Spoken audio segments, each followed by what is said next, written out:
The jungle on Vara 7 didn't just grow, it devoured the weak. The distress beacon ripped through my helmet like a scream from the grave. I was Coalition Recon, lone wolf on the edge of nowhere, because nowhere was the only place I still felt safe.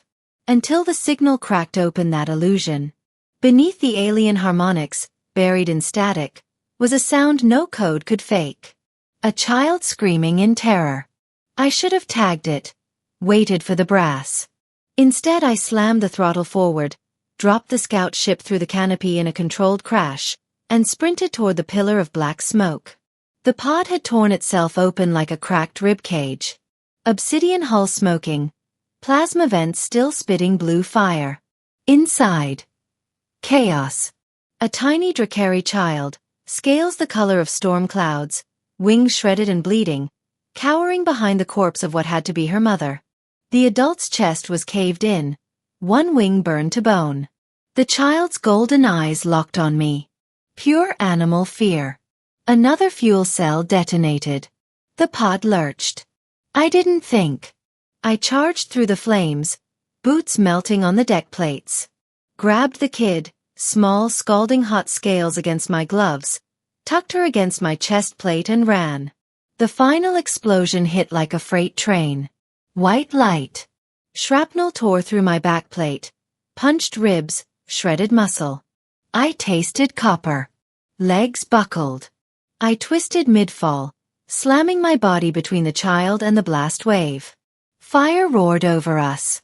I kept running, stumbling, bleeding, blind, until the jungle swallowed us both. I thought we were dead. That was only the beginning. I came back to consciousness choking on the scent of cedar smoke and ionized air. My body was heavy, repaired but fragile. Pain waited just beneath the surface like a coiled snake. I opened my eyes. She dominated the chamber. 9 feet of midnight scales, wings half-furled like storm fronts, horns sweeping back in lethal elegance. Amber eyes burned into me. Ancient, unreadable, furious. A tail thicker than my thigh curled protectively around the crystal slab I lay on. Runes along her flanks glowed molten gold in time with each slow, deliberate breath. A dragon in humanoid form. Vera, matriarch of the Ascendant Clutch. You should be Ash, she said. Voice like distant artillery wrapped in velvet. Yet here you lie. Breathing. Defiant. I tried to sit. Invisible fields pinned me. The child. Kale lives. Her gaze never wavered. Because you carried her through inferno when every instinct should have told you to run. She released the restraint. I pushed up on shaking arms. The room was vast, living crystal walls pulsing with inner light. Beyond the viewport, unfamiliar constellations. Why am I alive? I rasped. Because my daughter touched your mind while you bled out. Vera stepped closer. Claws clicked once. She saw something in you worth saving. I have not yet decided if she is correct. She turned toward the viewport. Come. Witness what your choice has cost us. She led me through halls where Drakari warriors paused mid-stride to stare. Whispers chased us like wind through broken glass. Kale waited in a zero-G garden. Floating orchids. Glowing vines. She launched herself at me the moment she saw me. Small body slamming into my chest, wings wrapping tight. Fireman, she whispered. You didn't leave. I knelt, awkward, ribs grinding. Her mind brushed mine again.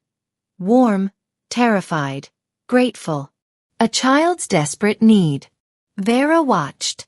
She has never done that with another soul, she said quietly. Not even mine. The alarms shattered the moment. Crimson light flooded every corridor. Klaxons howled like wounded animals. Vera's wings snapped wide. Voidborn. They've breached the lattice. They came like a black tide. Obsidian-armored Drakari, eyes hollow voids, blades trailing purple-black energy that ate light itself. They carved through the outer defenses in seconds. Plasma bolts lit the halls like lightning in a bottle. Drakari warriors met them claw to claw, fire to fire. I snatched a fallen plasma lance from a dead guard. The grip recognized my biometrics, coalition tech married to alien engineering. It hummed eagerly in my hands. I ran toward the inner sanctum. The nursery corridor was already a charnel house. Bodies, both sides, piled like cordwood.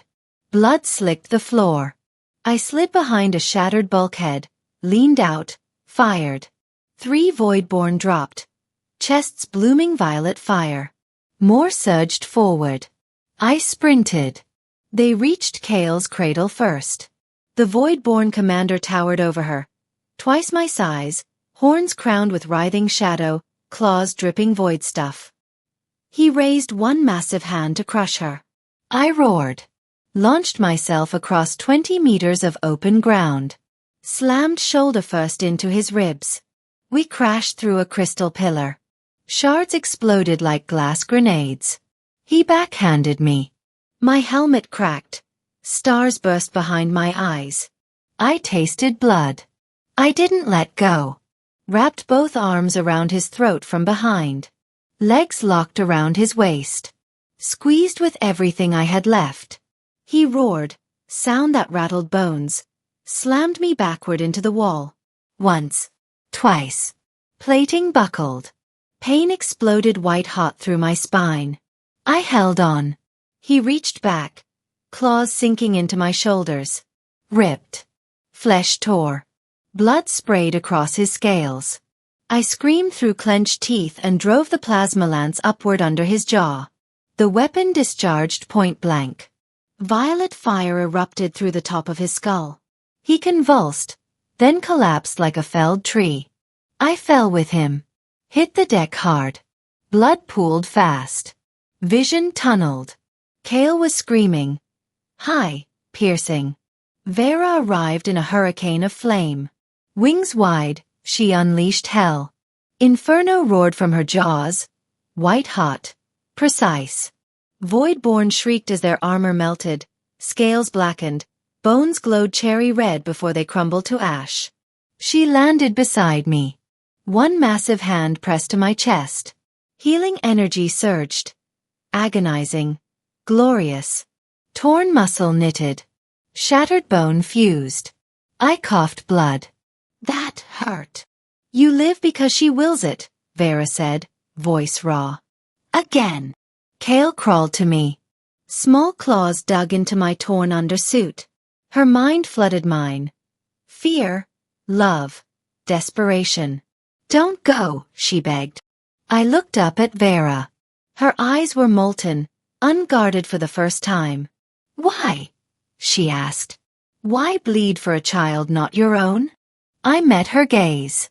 Because she was alone. And no one should die alone. Silence swallowed the battlefield. Then Vera spoke, barely audible over the dying crackle of fires. We have watched your kind for centuries. Reckless. Emotional. Chaotic. We called you vermin. She knelt, slow, deliberate, until her forehead nearly touched mine. We were wrong. The surviving Voidborn retreated, hulls burning, leaving trails of ionized smoke. They would return. The war was far from finished. But something unbreakable had been forged in blood and fire. I looked at Kale. Small, trembling, clinging to me. Then at Vera. Ancient. Fierce. Suddenly vulnerable. I risked my life to save an alien child.